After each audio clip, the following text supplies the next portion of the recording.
Hi, Alan Stratton from Woodturning. I'm on location in Arizona.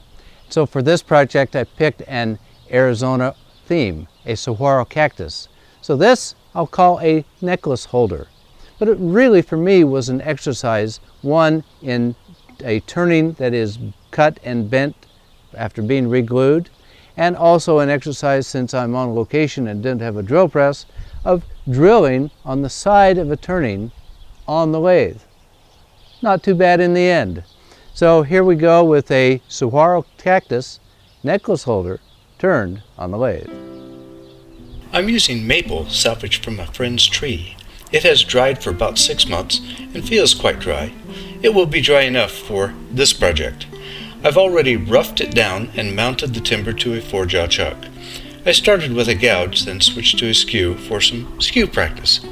I'll use my wrench tenon cutters to size the tenon for the base.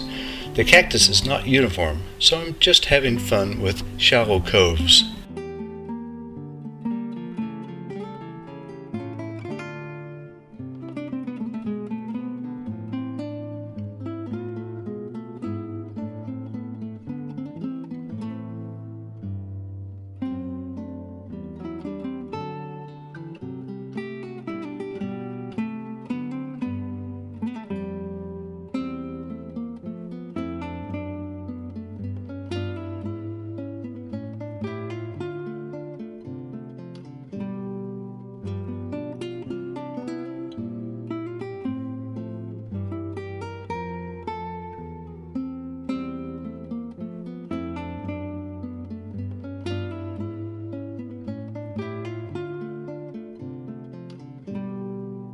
I'll sand the main portion now.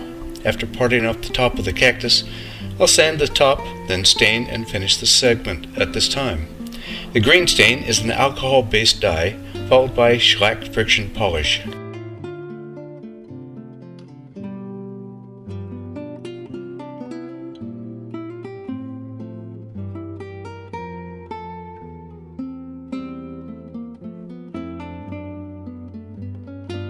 I was about to grab a scrap piece of wood for the base when I saw the remnants of my wagon wheel bolo tie.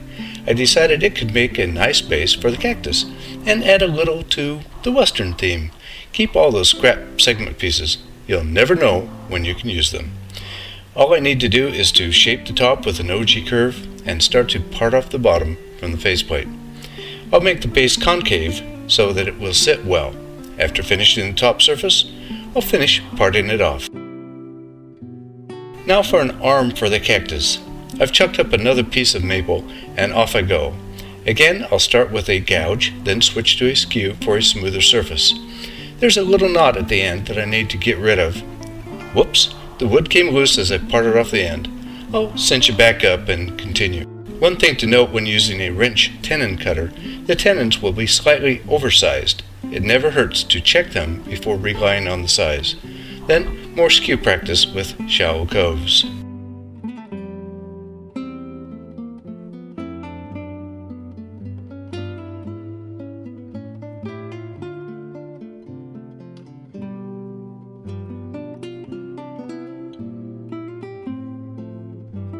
Then sand, but no stain or finish at this time, because I'll have to cut, glue, and resand the arms.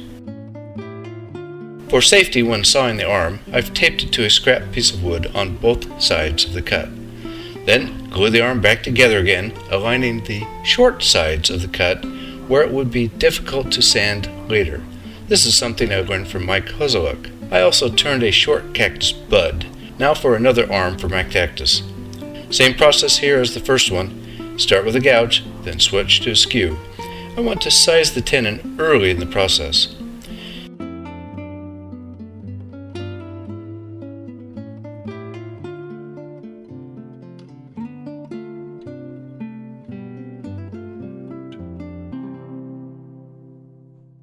To drill the side, I don't have access to a drill press, so I built a little cage on a faceplate to capture my cactus. Then at slow speed, I could drill the hole.